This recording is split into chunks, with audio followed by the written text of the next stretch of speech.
अस्सलामुअलैकुम नाजरीन and welcome to the mid day show. आज थोड़ी सी बुझी सी हुई हूँ मैं, क्योंकि मेरी बहुत प्यारी कलीग, मेरी दोस्त, और मैं क्या कहूँ, मेरे पास लफ्ज़ नहीं है कहने के लिए। वो कल इस दुनिया से रुखसत हो गई, मिशेल बुखारी। बहुत अरसा काम किया हम लोगों ने इकट्ठे, और मेरे पास वाकई उसके लिए लफ्ज़ नहीं है कि वो किस तरह से शगुफ्ता तबीयत की मालिका थी, हंसती मुस्कुराती मिलती, हर एक का हौसला बढ़ाती हुई। और कभी भी कोई अगर बैठा होता, जैसे कि आप कहते हैं ना कि डाउन होकर, लेकिन ये कि उसका हौसला बढ़ाती कि क्या हो गया है, कुछ नहीं होता, आगे चलो, इस तरह से बढ़ाओ, उसका हौसला बढ़ाते हुए आगे चलती। और वो जिस तरह से सबका हौसला बढ़ाती हुई चलती रही, और कैंसर से अपना भी वो हाथ, उनका जो, मेरे पास लफ्ज़ नहीं है कहने के लिए, इतनी दुखी हूँ मैं इस वक्त, मैं आपको बता नहीं सकती हूँ। कैंसर था, सरवाइव कर चुकी थी, फिर दोबारा ट्रिगर आउट हुआ, और उसके बाद फिर जहान पानी से कूच कर गई। बहुत दुआएं हैं, जिसने ज़ाहिर है आना है उसने जाना भी है। बहुत दुआएं हैं उनके लिए, और ज़िंदगी का दस्तूर यही है, और दुनिया का दस्तूर यही है कि आगे चलता रहता है निज़ाम, और आपको भी साथ चलना पड़ता है। बस यादें रह जाती हैं और बातें भूलती नहीं हैं। उसका चेहरा है वो आंखों से जो जा ही नहीं रहा, जैसे वो हंसते हुए मिलती थी, और जिस तरह से वो कहती थी कुछ नहीं हो गया, चलो आओ खाने चलते हैं। बस कुछ बातें हैं जो कि दिल में रह जाती हैं, फिर आप भूलते नहीं हैं उन चीज़ों को। खैर, हमारी दुआएं उनके साथ हैं। हम अपना सिलसिला बढ़ाते हैं प्रोग्राम का। मैं आपके साथ लबीबा तैमूर, और हमेशा मेरे साथ देने के लिए हैं काशिफ बशीर खान साहब। सर कैसी हैं आप? मैं ठीक, अल्हम्दुलिल्लाह। जैसे आपने अभी बात की मिशेल बुखारी की, तो हम दुआ गो हैं कि उनके जो लायकीन हैं, अमीर अब्बास जो हमारे दोस्त भी हैं, अल्लाह ताला उनको सब्र दे और मिशेल बुखारी के दर्जात जो हैं बुलंद हो। क्योंकि आपने जैसे कहा कि जो आएगा उसने जाना भी है, और उस तनाज़ुर में मैं समझता हूँ कि अच्छे जो लोग हैं उनकी वो जल्दी चले जाते हैं। अच्छा, कभी ऐसा होता है काशिफ साहब कि आप बहुत कुछ कहना चाह रहे होते हैं और आपकी ज़ुबान आपका साथ नहीं देती, आपके इमोशंस इतने, आप इमोशनल होते हैं। मेरा भी वही कंडीशन है कि मैं इतना कुछ कहना चाहती हूँ, उसके लिए शिद्दत होती है ना, आपकी एफिलिएशन है, आपका रिलेशन है, मैं इतना कुछ नाज़रीन कहना चाहती हूँ, लेकिन मेरे अल्फाज मेरा साथ नहीं दे रहे, क्योंकि मेरी आंखों से रात भर उसका हंसता मुस्कुराता चेहरा ही नहीं गया। वो ऐसे मुस्कुराते मुस्कुराते काम भी कर जाए, प्यारे चले जाएं तो आपकी जो कंडीशन है वही कंडीशन होती है। लेकिन दुआ गो हैं हम कि अल्लाह ताला उनके दर्जात बुलंद करे, उनकी जो लग़ज़िशें थी उससे अल्लाह ताला उनको माफ़ फरमाए, और उनके लवाकिन को जो है ना सब्र कहने की बातें हैं, जिस पे दुख जो दुख बीत रहा होता है जिनके ऊपर, उसको वही जानते हैं, उसके जो बहुत करीब हैं। लेकिन फिर भी हमारा तो फ़र्ज़ है और उनके लिए दुआ भी करनी चाहिए। आमीन आमीन। सर, अपने टॉप स्टोरीज की तरफ बढ़ते हुए अपने नाज़रीन को बताएं कि जनाब मदारस में तलबा को मुफ्त तालीम, रहाइश और खुराक फराहम की जाती है, ऐसा कहना चाहिए हमारे वज़ीर-ए-आज़म शहबाज शरीफ का। प्लस उनकी ये बात करने का मतलब ये था कि वो ये कहना चाह रहे हैं कि इत्तेहाद तंज़ीमात मदारी के वफ़द से गुफ्तगू उन्होंने की है, और हुकूमत की ख्वाहिश है कि इस नेक समाजी खिदमत में मदारिस का हाथ बढ़ाया जाए, यानी कि इस तंजीम को, इन लोगों को ज़्यादा मजबूत किया जाए। सर, कैसे देखते हैं आप इस बयान? अच्छी बात है कि अगर दीनी मदारिस जो हैं उनको अगर आप फैसिलिटेट करते हैं जी, तो अच्छी बात है। लेकिन सबसे बड़ी जो प्रॉब्लम यहाँ पे आई हमारे 2001 के बाद, वो दीनी मदारिस के ऊपर ही इल्ज़ाम लगा था, और वहीं से हुआ। फिर आपने देखा कि बहुत सैकड़ों में ड्रोन अटैक्स भी हमारे दीनी मदारस में हुए। तो वहाँ पे लोग अपने बच्चों को भेजते हैं, तो सारे तो वहाँ पे दहशतगर्द नहीं थे। हमने बहुत नुकसान उठाया, लेकिन आप दें उनको फैसिलिटेट करें, क्योंकि आप मतलब जो दुनियावी तालीम के अलावा जो मदारस में अगर दूसरी दीनी तालीम है वो भी ज़रूरी है हमारे लिए बीइंग मुस्लिम, लेकिन उनके ऊपर बाइंडिंग भी होनी चाहिए कि कोई इस किस्म की जो एक्टिविटी है उसमें वो इन्वॉल्व ना हो, क्योंकि पाकिस्तान ऑलरेडी जो है बहुत बड़ी मुश्किलात में घिरा रहा, थोड़ा सा निकला, अब फिर घिरा हुआ। अब इस वक्त आपको भी पता है। अच्छा, वो बात करते हैं ना कि जिस तरह के दीन के पीछे छुप कर ये कार्रवाई नहीं करनी चाहिए, दीन का मामला है, दीन के बीच में तो नहीं। अच्छा, अब हम ये बात करते हैं तो लोग हमारी फिर मुखालफत भी करते हैं, लेकिन फैक्ट्स एंड फिगर्स होने चाहिए। दीन को बहुत अनफॉर्चुनेट है हथियार बनाया गया, उसको यूज़ किया गया, कुछ मखसूस तबकात ने इसको पैसे जो अर्न करने के लिए, सिर्फ मैं कोई जो उधर मुल्की लेवल पे बैठे हुए हैं और हज़रात उनकी बात नहीं कर रहा हूँ, लेकिन ये आप एक मस्जिद से लेके ऊपर तक ये सारा जो है सब कुछ फीशी था। इसको बिल्कुल सियासत से पाक करना चाहिए, इसको बिल्कुल कि जो है उसके अलग करना चाहिए। और मैं समझता हूँ कि अगर हमारी जो है मस्जिद मेंबर ठीक हो जाए इस वक्त, तो हम बहुत सारी मुश्किलात से निकल सकते हैं। सर, बयानिया सामने आया है अमरीकी महकमा खारजा की जानिब से। उन्होंने कहा है कि दहशतगर्दी से पाकिस्तान को बहुत नुकसान हुआ है, और जो कि सर हमें भी पता है कि बहुत नुकसान हुआ है। तो अभी उनकी तरफ से भी कहना आपको कैसा लग रहा है कि वो भी ये चीज़ मान रहे हैं? देखिए, अमेरिका की हिस्ट्री अगर आप 100 साल की उठाएं तो ये स्टेटमेंट मुझे तो एक मतलब जो है अजीब ही लग रही है। अच्छा। क्योंकि आप खुद करते हैं, आप हर जगह पे खुद घुसते हैं। अरब वर्ल्ड में देख लें, अरब स्प्रिंग से शुरू हुआ, कर्नल गद्दाफी का क्या हाल किया, उसके बाद आपने देख लें कि सद्दाम हुसैन का क्या हाल किया। अच्छा नहीं सर, यहाँ कैटेगोरिकली अफगान सरजमीन को इस्तेमाल ना किया जाए, इस पे बात हो रही है, जबकि हमें भी पता है कि हम लोगों ने भी पहले कहा था कि हम नहीं होने देंगे। फिर उनका कहना, अच्छा अभी यहाँ एग्जैक्टली वही कहना क्यों उनको? वो इसलिए कहना कि बेसिकली आप वो जो कहती हैं कि वो चाह रहा है कि हम देखें, हम तो आप जितनी भी मुखालफत कर लें कि इमरान खान की गवर्नमेंट का एक स्टांस अच्छा था कि हम अफगानिस्तान में इंटरफेरेंस नहीं करेंगे। अच्छा, अब अमेरिका चाह रहा है कि हम उनकी जंग दोबारा उधर लड़ें। हालांकि मेरी अपनी जो है ओपिनियन है, हो सकता है कि बहुत सारे लोग डिफर करते हैं उससे, लेकिन मैं कहता हूं कि अमेरिका जाके भी नहीं गया अफगानिस्तान से जी। और आप इस वक्त जो है ग्रेटर जो जंग है ये इस वक्त अफगानिस्तान की नहीं है, ये सी पैक है, और ये रशिया और जो चाइना का इस वक्त इत्तेहाद है उसको जो है वो सबटाज करने के लिए अमेरिका चाह रहा है कि हम दोबारा से उसके अलाय बने। और अनफॉर्चुनेटली इस हुकूमत के आने के बाद, जैसे परसों भी हमारे गेस्ट ने बात की थी, उन्होंने यही कहा था कि हम दोबारा मतलब वो शाहद अहमद आरिफ साहब ने कहा था कि हम दोबारा अमेरिकन गुलाम बन गए हैं। तो मैं ये बात नहीं करूँगा, लेकिन हम उनकी डिक्टेशन पे चल रहे हैं, और अमेरिका यही चाह रहा है इस वक्त कि हम अब जो उनके साथ उनके जो मकासद हैं इस रीजन के, क्योंकि स्ट्रेटेजिक जो पोजीशन हमारी बड़ी आपको पता है वाइटल है पाकिस्तान की, तो इस तनाजर में वो हमें अपने मकासद के लिए इस्तेमाल करना चाह रहा है। इस वक्त जो फॉरेन पॉलिसी बनानी है उसको बड़ा इंडिपेंडेंट तो करना ही होगा, लेकिन बड़ा फूंक फूंक के कदम रखने होंगे। सर रहनुमा पीटीआई फयाजुल हसन चौहान ने हमें ज्वाइन किया है, वेरी वार्म वेलकम। अस्सलाम वालेकुम सर। वालेकुम सलाम। चौहान साहब, वेलकम टू द शो। जी जनाब। ये आप उन्होंने एक बयान दिया है शेरी रहमान ने, उन्होंने कहा जी तहरीक इंसाफ ने मौजूदा हुकूमत की 8 माह की कारकर्दगी पर जो वाइट पेपर जारी किया है, उसके बाद उनकी मुल्की मईशत तबाह करने के जुर्म में इन सब के खिलाफ रेड वारंट जारी होने चाहिए। ये आप सब लोगों को कहा है, इंक्लूडिंग इमरान खान साहब। बिस्मिल्लाहिर्रहमानिर्रहीम। अगर तो 6% GDP ग्रोथ रेट देना मईशत को तबाह करना है तो फिर शेरी रहमान की जना अकल पे मातम करना चाहिए। अगर तो पाकिस्तान की पिछले 25 साल की तारीख में पहली दफा $32 अरब का आपका एक्सपोर्ट लेवल लेके जाना मईशत को तबाह करना है तो फिर शेरी रहमान की अकल पे मातम करना चाहिए। अगर तो $31 अरब पाकिस्तान की पिछली 25 साल की तारीख में पहली दफा फॉरेन रेमिटेंस लेके जाना मईशत की तबाही है तो फिर शेरी रहमान की अकल पे दानिश पे मातम करना बनता है। और अगर 11.6% large scale manufacturing growth rate जो पिछले 25 सालों में पहली दफा मिला, अगर वो लाना मईशत की तबाही है तो फिर शेरी रहमान को जो है ना सियासत छोड़ के घर बैठ के जो है ना हांडी रोटी और जो है ना कोई आटा गूंथ के जो है ना अपने घर वालों को रोटियां पकाने पे लगा देना चाहिए।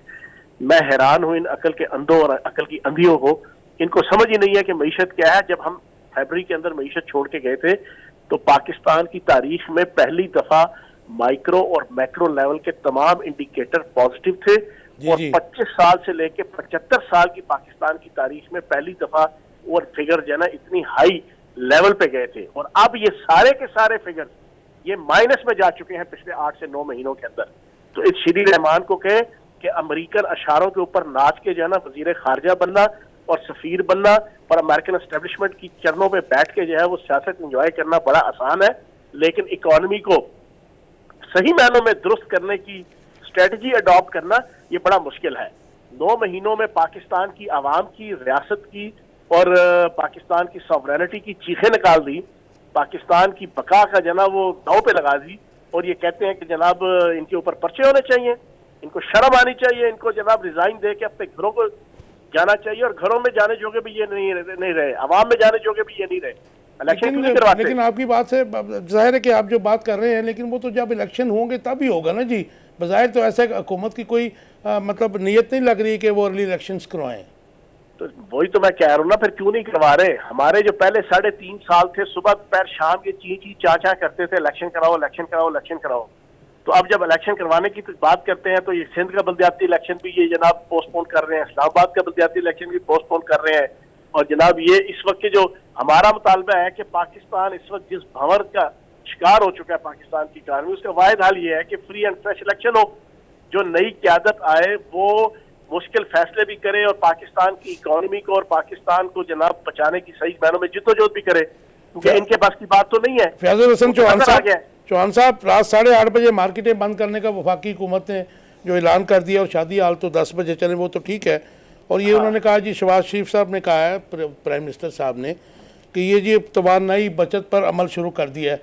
तो आप कैसे देखते हैं कि इससे कितनी बचत होगी? क्योंकि जो हमारी इन्फॉर्मेशन है उसके मुताबिक तो आपके पास जो एनर्जी है इस वक्त वो तो 40-45 हज़ार मेगावाट है, जबकि कंजम्पशन आपकी 10,000 मेगावाट है। जनाबे वाला, आपकी सूरत हाल ये है कि 5.5 अरब डॉलर के आपके जनाब ज़र वादा के ज़खायर हैं। आप IMF के पास जाते हैं, उनका बेल आउट पैकेज लेते हैं तो आवाम का दिवालिया निकल जाना है, आप नहीं लेते तो रियासत का और मईशत का दिवालिया निकल गया है।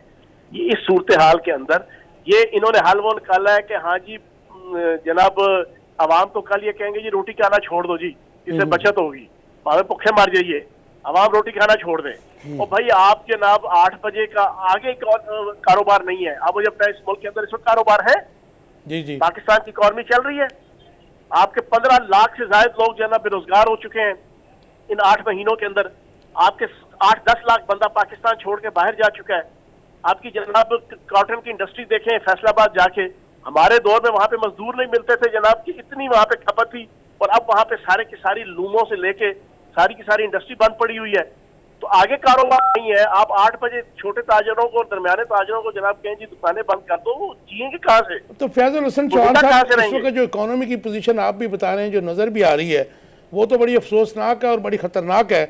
तो इसका हल क्या है? क्या ये पॉसिबल नहीं है? इलेक्शन है कि फौरी तौर पे इलेक्शन, या तो ये सीधा साइड पे लेके देखो, बात यह है, या तो इन्होंने पाकिस्तान का GDP ग्रोथ रेट, पाकिस्तान की जनाब फॉरेन रेमिटेंस, पाकिस्तान की एक्सपोर्ट लेवल बेहतरीन तरीके से आगे लेके जा रहे होते, पाकिस्तान की ज़राअत और सनत जनाब तजारत तरक्की कर रही होती, पाकिस्तान के अंदर बेरोजगारी खत्म हो रही होती, तो हम कहते हैं यार ठीक है जी, ये जितना अपनी करप्शन के ऊपर पर्दे डाल रहे हैं डालने दो यार, चलो मुल्क को बेहतर कर रहे हैं। वो हर हवाले से मुल्क का शहबाज शरीफ तकरीब से खिताब कर रहे हैं। चौहान साहब, जनाब खालिद मक्सी सेनेटर, मोहतरमा सना जमाली सेनेटर।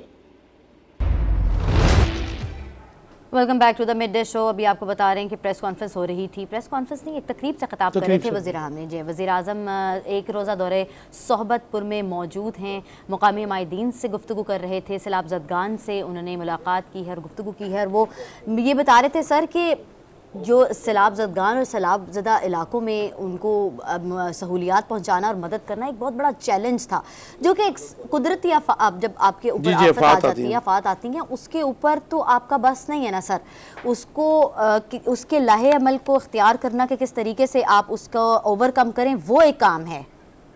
नहीं, आप देखें ओवरकम तो ज़ाहिर है पूरी दुनिया में होता है। अमेरिका आप देखें ना, टेक्नोलॉजी में, साइंस में कितना आगे है, लेकिन वहाँ भी प्रॉब्लम्स होती हैं, लेकिन जो प्रॉब्लम्स हम फेस करते हैं वो कहीं नहीं, क्योंकि हमारे तो इसका मतलब ज़्यादा चैलेंजिंग हुआ ना हमारा। हमारे लिए अनफॉर्चुनेट ये है कि जो हमें फॉरेन वर्ल्ड जो एड देती है उसको भी खा लिया जाता है, मुख्तलिफ औकात में ये होता रहा है, और जो असल हकदार है उन तक वो चीज़ें पहुँचती नहीं है।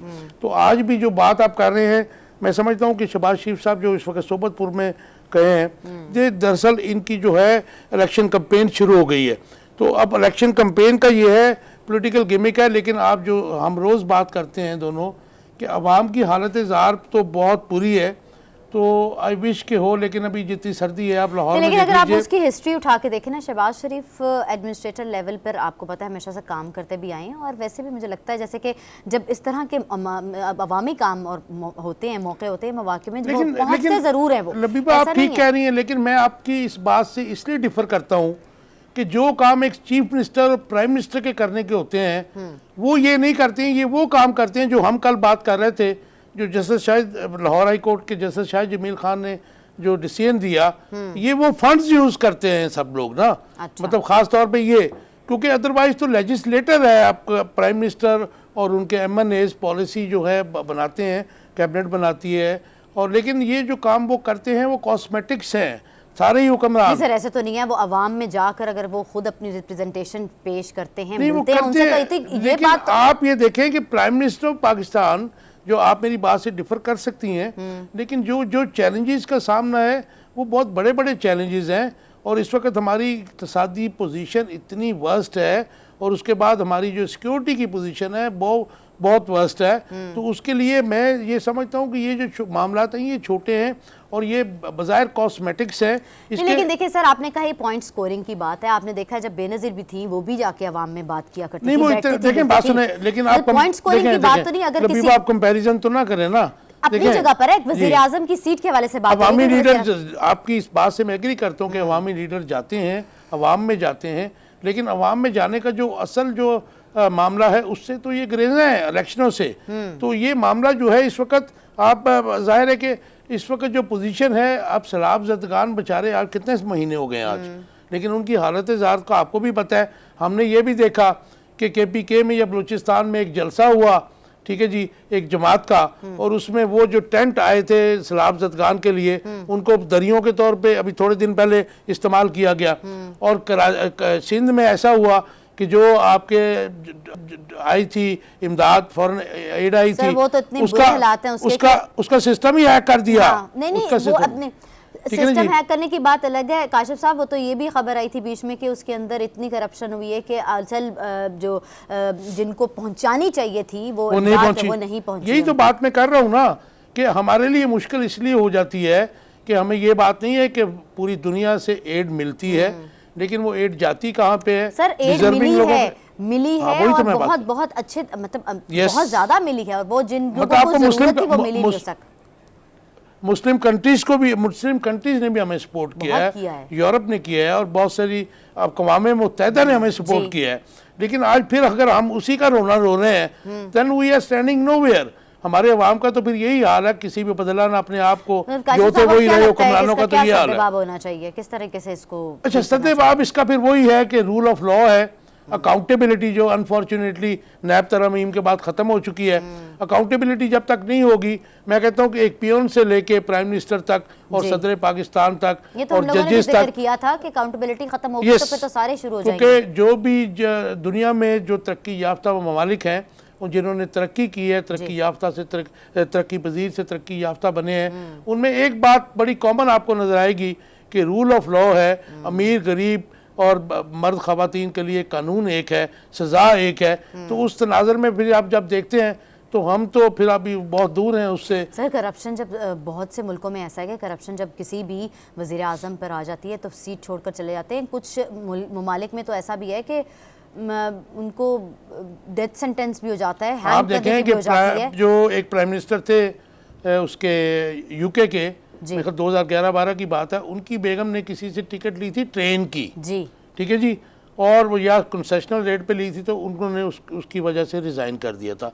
अभी आप देखें जो अभी प्राइम मिनिस्टर गए हैं वो इसलिए गए हैं कि जी उन्होंने जो आपका लॉकडाउन था उसमें उन्होंने एक पार्टी की थी, तो इखलाकी जवाज़ के ऊपर भी लोग जो है छोड़ देते हैं। लेकिन ये बातें हैं कि जहाँ पे डेमोक्रेसी हो और जहाँ पे रवायात हों, और जहाँ पे आप देखें सबसे बड़ी बात तो ये है, आइडियल सिचुएशन ये है कि जिनसे हमने अपना आइन लिया यूके से, बरतानिया से, उसका अपना आइन जो है अनरिटन शेप में है, रवायात के ऊपर मबनी है। लेकिन आप उधर आइन की पासदारी देखें, आइन की अमलदारी देखें और रूल ऑफ लॉ देखें तो आप परेशान हो जाते हैं कि वो वेलफेयर स्टेट है।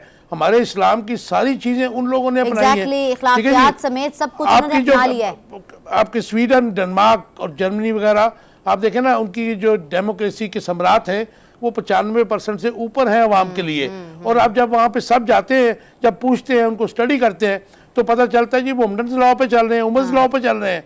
मतलब ये बहुत फेमस है कि वो उमर्स लॉ पे चल रहे हैं, जो हमारा है, हमारे इस्लाफ का है। लेकिन हम क्या करें, हमारा तो रिटन कॉन्स्टिट्यूशन है और हम उसको मोम की नाक बना के फिर रहे हैं। रिटन कॉन्स्टिट्यूशन जिसके ऊपर हम भी अमल दरामद कराते हुए भी हो के भी सामने से सीना ठोक कर उसकी आइन शिकनी कर देते हैं। रबीबा, मैं आपको यही बात बता रहा हूँ कि उसको हमने मोम की नाक बनाया हुआ है, जिसको यस उसके लिक्यूनेन ढूंढते हैं, उसको यूज करते हैं, और फिर मुख्तलिफ पोलिटिकल पार्टीज, धड़े और मुख्तलिफ ब्यूरोक्रेट्स और मुख्तलिफ तबकात जो है उस आइन का सहारा लेते हैं। और मैं समझता हूँ कि आइन में खराबी नहीं है, लॉ जो है हमारा जो है इम्प्लीमेंटेशन में खामी है, और हमारा रूल ऑफ लॉ जो है वो बहुत वीक है। रूल ऑफ लॉ को इंश्योर कर दिया जिस दिन हमने, हमारा पाकिस्तान तरक्की करने लग पड़ेगा। यही बात है कि आपको फिर वो आपको डर नहीं रहता ना, अगर आप ऐसे ही कुछ भी करके चले जाए, आप रूल्स ही नहीं अब फॉलो मुझे करें। ये बताएं कि हमने देखा कि एक एमपीए ने एक पुलिस वाले को सीधा गाड़ी से हिट किया, जी। उसकी डेथ हो गई, जी। उसके बाद वो छुट के आ गया हाँ बाहर। जी। बहुत सारी सैकड़ों मिसालें हैं बहुत सारे केसेस कि हैं मतलब ताकतवर के लिए कानून और है। जी। और जो एक आप देखें ना, जेलों के आप विजिट करें, आप थानों के विजिट वाला करें, आपने जो देखा था, शाहरुख जतोई वाला जो यस केस था, यस, आप अब वो देखें ना देखें। कितने, आप मुझे आप बताइए कि हम माँ भी हैं, आप माँ हैं, हम बाप Exactly. है, आपके बच्चे को या खुदा ना खास्ता जिसके बच्चे को मार दिया जाए, नूर मुकद्दम के क्या केस वो है। कभी माफ कर सकता है? हाँ जी। लेकिन वहाँ पे रूल ऑफ लॉ नहीं है। अभी फैसला यस, बेशक अभी नहीं आया उस तरह से नूर मुख्तलिफ मुकद्दम वाला, लेकिन मुख्तलिफ- सर मुझे भी उससे कोई उम्मीद नहीं नहीं है। कोई नहीं है, वो मुझे भी कोई उम्मीद नहीं है। वेरी पावरफुल पीपल, तो अभी तो चल रहा है। लेकिन आप उनको, उनका जीना, उनके लवाए, एक तो कोई किसी की डेथ हो जाती है, किसी को मार दिया जाता है, बाकी उनके लवाकिन का जीना मुश्किल कर दिया जाता है बाय ऐसा ही फोर्स। है। मतलब ये लॉ, अंडर लॉ ही करते हैं ना सब इतना कुछ अंडर जो है, प्रेशर किया जाता है कि वो कहते हैं कि वो यार जान वापस सरेंडर छूटे कर लाखों देते पाए हैं, वाला या हिसाब हो तो जाता है। पाकिस्तान जो कुछ मतलब अच्छे खाते पीते हैं वो बाहर भाग जाते हैं। हाँ। यहाँ जहाँ पे जो है उनके पास कोई ऑप्शन नहीं रहती है कि वो मान लें बात। तो ये जाहिर है कि हम तो जाहिर है कि इस सिस्टम जो फ्लॉज हैं, सिस्टम में करप्शन सर है। कब तक हम यही करते रहेंगे, मतलब नस्ल दर नस्ल हम लोग यही करते रहेंगे कि ये फ्लॉज हैं, इसको हम सही करें तो होगा, ऐसा तो होगा, कभी भी सेटल नहीं हो सकता। नहीं हो सकता है। देखें इस वक्त जो निज़ाम है वो बसीदा हो चुका है, और ये जिनके हाथ में है वो इसको अपने मर्जी से चला रहे हैं। ये जंग आलूदा जो निज़ाम है, इसको जाहिर है कि इसको रिप्लेस करना होगा। मैं बार बार कहता हूँ कि रिपेयर करने का वक्त गुजर गया, तो सर अब इसको कैसे? रिप्लेस करना है। कोई अलादीन के चिराग आप ऐसे करेंगे, उसमें से जिन निकलेगा तो ठीक करेगा, देखिए कौन अब हम करेगा? देखें, डेमोक्रेसी का नाम लिया जाता है। डेमोक्रेसी अगर आप पढ़ती हैं तो डेमोक्रेसी के जो मफहूम है उससे मेरे ख्याल में हमारे सारे ही सियासतदान जो है नाबल्द हैं। अच्छा चले, मैं ठीक है आपसे जी। बड़ा मासूमाना एक क्वेश्चन करती हूँ। क्या आपको लगता है कि हम जमहूरियत करते हैं, हम पाकिस्तान में पूरे जमहूरियत डेमोक्रेसी के साथ हम सारा निज़ाम चल रहा है? जमहूरियत का नाम लिया जाता है, जो मैंने पहले आपको कहा। मैंने भी अवाम आपको इसीलिए को- कहा, मेरा मासूमाना देखिए मासूमाना मैं question आपको है। मैं पूरा जवाब दूंगा, मासूमाना नहीं दूंगा। जमहूरियत में अवाम को एम्पावर किया जाता है, जी। उनकी शेयरिंग होती है आपके पूरे मुमलिकत में। रियासत जो तभी फ्लोरिश करती है ना जी। exactly। और अवाम को जो है, अवाम का उसमें से होती है। आप मुझे बता दीजिए कि पिछले हम 3 टेन्योर ले लेते हैं, उन 3 टेन्योर्स में कहाँ पे अवाम की शमूलियत है, कहाँ पे अवाम के साथ शेयरिंग हुई, कहाँ पे अवाम की से हुई? आप मुझे ये बता दिए। अवाम को एम्पावर करने का नाम है ये। देखें अरिस्टोक्रेट्स कहते हैं, लोग कहते हैं जी अरिस्टोक्रेट्स की गवर्नमेंट्स आती हैं। मैं समझता हूँ कि ये अरिस्टोक्रेट्स भी नहीं है।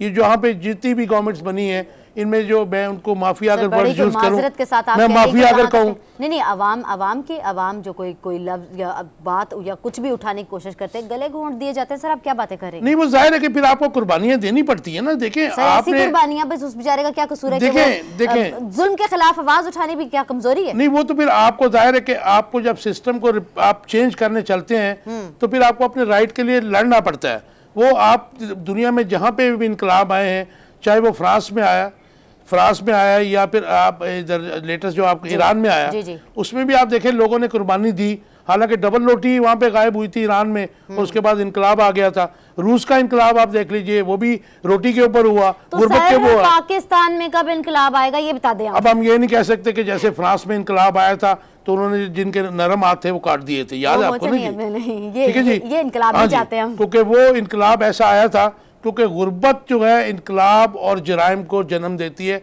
सबसे पहले जराइम आपके बढ़ते हैं और उसके बाद फिर ये पेश खेमा होती है गुर्बत जो है वो किसी भी इनकलाब का। तो हम डरते हैं इनकलाब से कि इनकलाब ना आए। ये निज़ाम जो है गला सड़ा जंगलूद, जिसको चलाने वाले जो हैं वो कुछ और लोग हैं। मैं आपको ये बात जो कह रहा था कि अरिस्टोक्रेट्स की बात करते हैं ना जी, तो वो अरिस्टोक्रेट्स की तो अपनी रवायात होती हैं। आप माजी में देखें ना जो अरिस्टोक्रेट्स लोग थे, तो अनफॉर्चुनेटली यहाँ पे पाकिस्तान पे रूल करने वाले लोग हमने वो देखे कि जो बिल्कुल अरिस्टोक्रेट्स नहीं थे, वो माफियाज थे। क्योंकि अगर आप ये देखें कि अरिस्टोक्रेट्स अगर होंगे तो वो कुछ तो ख्याल करेंगे किसी का, क्योंकि आपको पता है उनकी रवायात थी हाँ जी। आप जनाब। तो उस तनाज़र में हम इस वक्त मुश्किलात में हैं, लेकिन है ना, हम कम एवोल्यूशनरी प्रोसेस है, अल्लाह करे कि ये एवोल्यूशनरी प्रोसेस हो। कौम को भी समझना चाहिए और सियासतदानों को भी समझना चाहिए। रियासत बुरी हालत में है, रियासत पाकिस्तान इस वक्त बुरी हालत में है। दुआ गो हैं कि हमारी जो भी आगे आने वाली नस्लें जो हम लोगों ने फेस किया वो ना करें, और पुरअमन और शांति वाला पाकिस्तान तो कम से कम आने वाली नस्लों के लिए जो सुकून हो जाए, वो हो जाए सीरियसली। और यहाँ वक्त हुआ है एक ब्रेक का, हमारे साथ रहिएगा, डोंट गो एनीवेयर।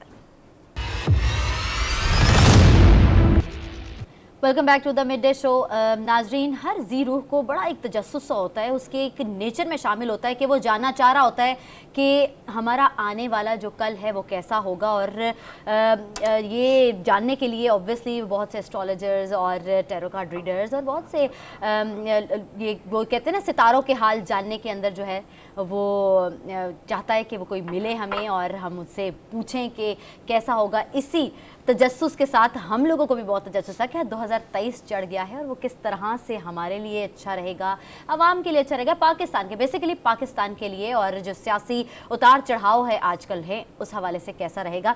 हमारे साथ स्टूडियो में मौजूद हैं दाऊद जी। दाऊद एस्ट्रोलॉजर हैं और टैरो कार्ड रीडर हैं। सर अस्सलाम वालेकुम। वालेकुम अस्सलाम। सर काशिफ सर और मैं जो है ना काफ़ी वो कहते हैं ना तजस्सुस का शिकार थे कि 2023 चढ़ गया है। हमने अपने प्रोग्राम में नहीं पूछा, अपने नाज़रीन तक नहीं पहुंचा कि 2023 कैसा रहेगा। एक बड़ा बेसिक सा क्वेश्चन है, ऑन द होल जेनेरिक बता दीजिएगा 2023 कैसा रहेगा।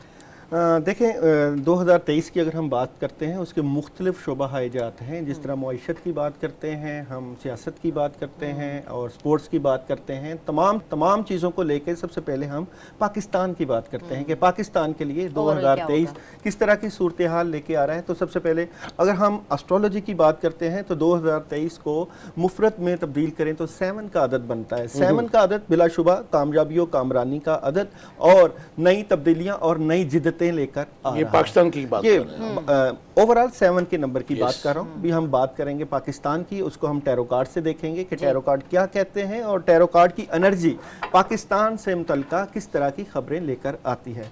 तो 2003 पाकिस्तान के लिए 2023 पाकिस्तान साहब आपको पता है मईशत के इतने हालात खराब है, हम लोगों की अनस्टेबिलिटी इतनी ज्यादा है, समझ नहीं आ रही कि इंतखाबात होंगे उनके पीछे लगे हुए हैं और यहाँ अवाम जो है भूखी महंगाई के पीछे रो के रुल चुकी है।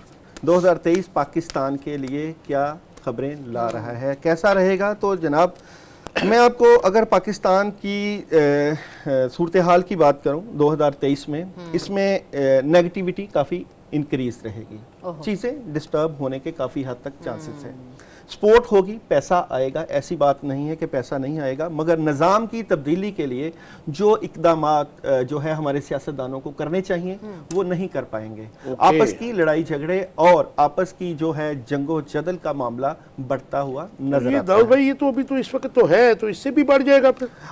इसमें जो है मायूसी आएगी। हम ये समझते हैं कि शायद मौजूदा वक्त में शायद ये बेहतर फैसले करें, मगर इनके आपस में लड़ाई झगड़े जो है वो मायूसी को अपनी तरफ से मुत्तहिद होकर यूनिटी दिखाई भी है उन्होंने। मगर ये आप जो बात कर रहे हैं वो पीडीएम की बात कर रहे हैं कि वो जो इत्तेहाद है, पाकिस्तान की सियासत की बात कर रहा हूँ, पाकिस्तान की बात सर अलग-अलग तो अगर हमने अलहदा भी देखना है तो फिर हम इनके मामलात को आप सबसे पहले मुझे बताइए कि क्या नवाज शरीफ 2023 में वापस आते नजर आ रहे हैं? देखिए 2023 में नवाज शरीफ के वापस आने के अगस्त में चांसेस हैं, मगर वो भी ये कि अगर नवाज शरीफ पाकिस्तान में नहीं भी आते तो फिर भी ये क्योंकि सियासत का जो है वो रुख बदलेंगे, ये मरियम नवाज को फ्रंट पे लाएंगे और उसको जो है वो सियासी इख्तियारात और कलीदी किरदार मरियम नवाज वो तो दे दिया, कल दे दिया उन्होंने। तो ये प्रेडिक्शन हम 3 दिन पहले भी कर चुके थे कि मरियम नवाज से मुतल्लिका, और उसकी हमारी फिर इसका मतलब है कि प्रेडिक्शन सही साबित है।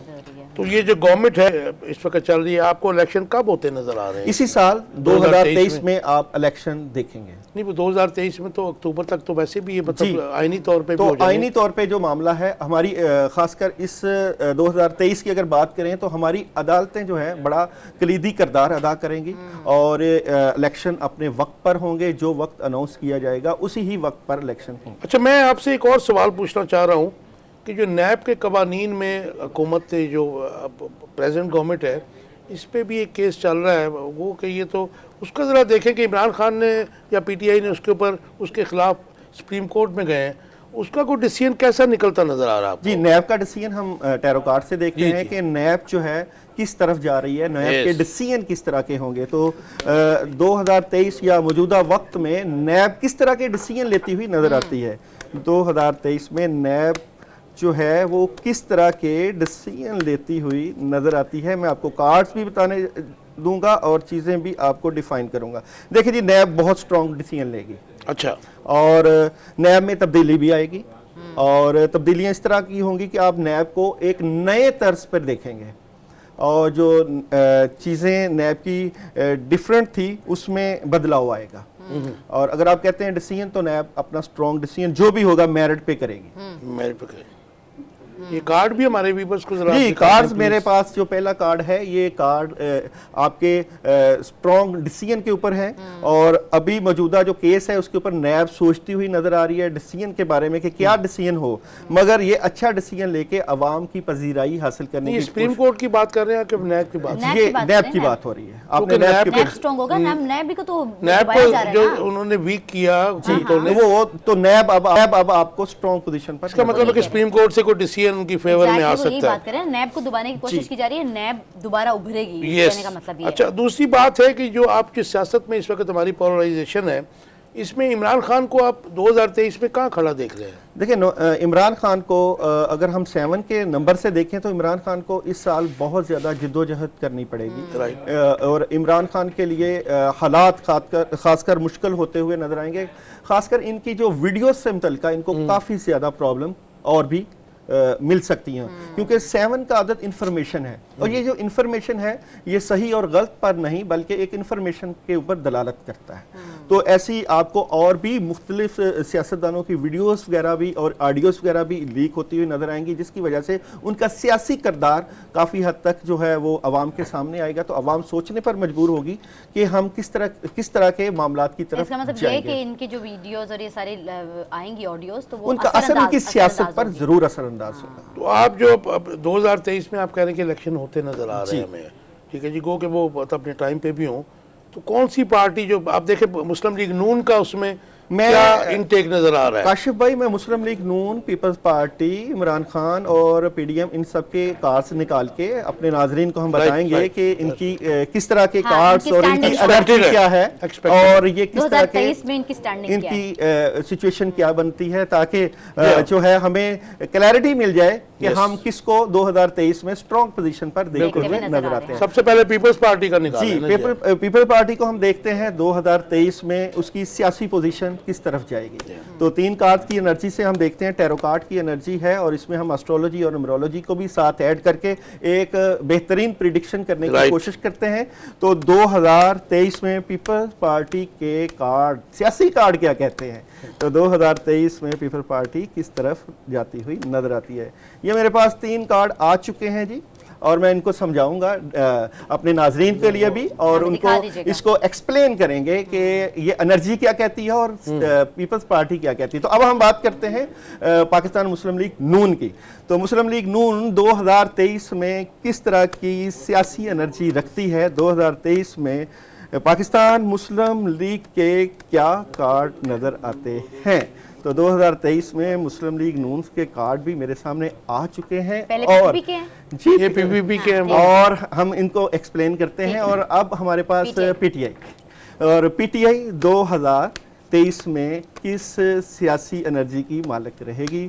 तो पीटीआई 2023 में किस तरफ जाती हुई नज़र आती है, और कार्ड मेरे पास मौजूद हैं, और इसके ऊपर हम और कोई सियासी जमात जिसके ऊपर हमने बात करनी है, आई थिंक 3 जमातें काफ़ी हैं। फजल रहमान को बोल रही हैं आप। अच्छा, सबसे पहले काशिफ भाई बात करते हैं हम पीपल्स पार्टी की। तो पहला कार्ड है जी क्लैरिटी। पीपल पार्टी एक बहुत क्लैरिटी में होगी कि उसने किस तरफ जाना है, बट ये दोनों जमातों को साथ लेके चल रही है।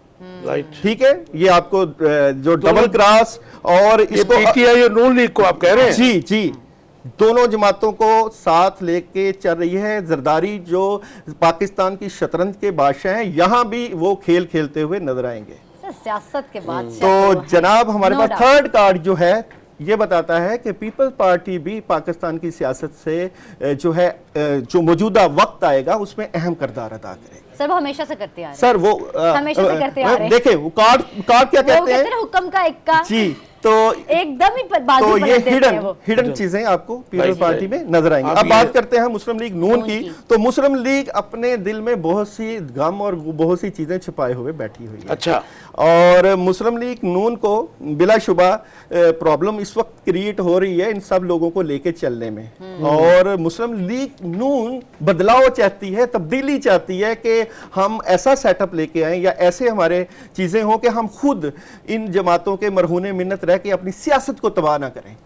तो ये कार्ड जो मुस्लिम लीग नून की एनर्जी को जाहिर कर रहे हैं 2023 के। यानी वो कहते हैं कि सब वो हो जाए ना, सब आराम कुछ से साढ़े गोली सेटल आ हो जाए। जाए, नहीं सेटल हो जाए सारा Yes. कुछ और बस हम भी हुक्मरानी करें उनका। ये लेकिन मेरा वो जाहिर है कि इत्तेहादियों से वो परेशान भी है ना। सर परेशानी तो है। और जनाब हमारे पास पीटीआई के PTI कार्ड भी है, मौजूद हैं। बिलाशुबा मौजूदा पोजीशन में पीटीआई जो है वो अपने मामलात को मैनेज करने की कोशिश कर रही है, उसके लिए उनको स्ट्रगल करना पड़ेगी और एफर्ट करना पड़ेगी। बट पीटीआई की बहुत इस वक्त कोशिश है कि किसी के साथ शराकतदारी या पार्टनरशिप के साथ अपने मामलात को तकवीयत दें। आई थिंक काफ लीग या परवेज इलाही के साथ ये मजबूत मराहम को कायम करने की कोशिश करेगी। पीटीआई ऐसा किरदार अदा करेगी कि इसको जो है आई थिंक इसका एक फॉरेन पॉलिसी में कुछ ऐसी बात भी है, ये अमेरिका या दूसरे कंट्रीज को साथ लेके चलना चाहेगी। जो गलतियां इन्होंने की हैं उसको क्लियर करने की ये भरपूर कोशिश करेगी। तो बड़ी घमसान की जंग होगी, बड़ा एक ऐसा सिस्टम क्रिएट होगा, एक ऐसी सिचुएशन जो है वो क्रिएट होगी कि ये जो सियासत का घोड़ा या सियासत की जो सिचुएशन है वो बड़ी दमादम मस्त कलंदर वाली सूरत हाल की मैं तरफ जो लेकर बात जाएगी। आपसे पूछना चाह रहा हूँ कि इंतखाबात हो जाते हैं 2023 में, इक़्तिदार के संगासन पे किसे देख रहे हैं? देखिए मैं आप अगर हमारी इस डिस्कशन को देखेंगे तो तीनों जमातें जो है वो ऐसा सिचुएशन नहीं क्रिएट करती हुई नजर आती कि एक ही जमात स्ट्रॉन्ग पोजीशन पर हो। ये इन्हों को जोड़ और तोड़ की सियासत का सहारा लेना पड़ेगा और होगी। ये कोई सियासी बात नहीं है, ये सियासी बात नहीं है।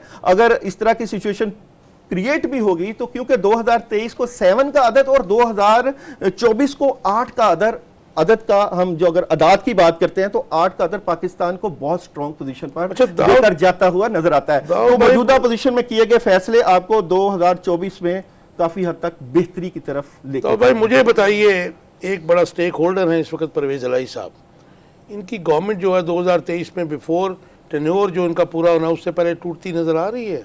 जरूर चेक करते हैं कि 2023 में परवेज इलाही की गवर्नमेंट चलती हुई नजर आती है। नहीं, मेरा मतलब कि अब जो कह रहे थे असम्बली तोड़ देनी, हम ये देखते हैं कि परवेज इलाही की गवर्नमेंट किस तरफ जाएगी, किस तरफ जाएगी। तो 2000 आपसे बड़े शरारती क्वेश्चंस पूछ रहे हैं। देखिए नहीं जी, हम एनर्जी की बात करते हैं, टैरो कार्ड की बात करते हैं, गायब का इल्म बिलाशुबा अल्लाह ताला के पास है, मगर ये एनर्जी जो है इसके ऊपर प्रेडिक्शन की हुई काफ़ी हद तक सही साबित भी होती हैं। तो हम इस चीज़ को जो है साथ लेकर चलते हैं कि इल्म है, इल्म को जो है वो सदाकत होती है और इल्म को से। तो 2023 में परवेज इलाही की सियासी एनर्जी क्या कहती है, वहीं से हम डिसाइड कर लेंगे कि परवेज इलाही का ऊंट किस करवट बैठता है। तो 2023 में परवेज इलाही जो कि पंजाब की सियासत के आजकल बादशाह माने जाते हैं और उन्होंने नून लीग को नथ डाल के रखी हुई है, तो परवेज इलाही 2023 में सियासी ऊंट किस तरफ बैठता हुआ नजर आता है।